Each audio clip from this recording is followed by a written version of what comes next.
What do a former chief of defense force, a controversial insurance deal, and a photograph with a known gang member have in common?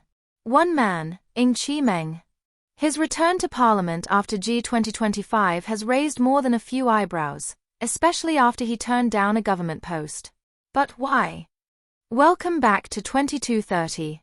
Today, we unpack the dramatic journey of Singapore's Labour chief, NTUC Secretary-General Ng Chee Meng, and why his comeback in Jalan Kayu SMC is one of the most talked-about stories of the 2025 general election. Ng Chee Meng isn't just another politician. His story begins in a humble flat at 27 Dover Crescent, an HDB unit so academically prolific that it reportedly produced 16 PSC scholars, including Ng and two of his four brothers. All three eventually rose to senior command roles in the SAF. Ng became Chief of Air Force in 2009, taking over from his own elder brother.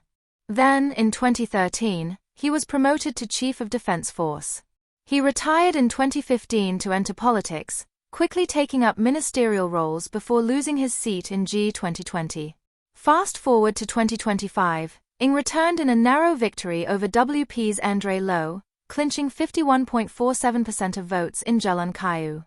But despite regaining his seat, Ng shocked many by asking PM Lawrence Wong not to assign him any government position.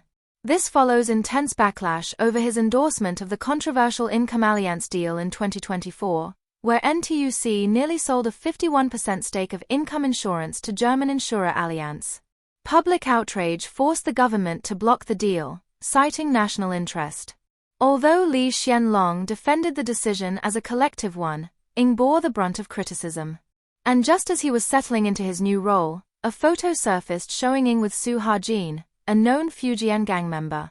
Though no wrongdoing has been confirmed, the optics sparked fresh scrutiny, especially given Ng's close win. But this isn't just a story about controversy. It's also about legacy. Ng led the Vigil Guard during Lee Kuan Yew's lying in state in 2015.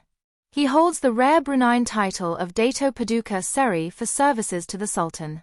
His wife, Datin Michelle Lim, has stood by him from his last flight in the RSAF to his public service journey. So now the question we ask you, is Ng Chee Meng a misunderstood public servant caught in political crossfire, or is public skepticism justified? Comment below, we want to hear your thoughts. Don't forget to like, share and subscribe to 2230, where we dive beyond headlines into the stories shaping Singapore's future.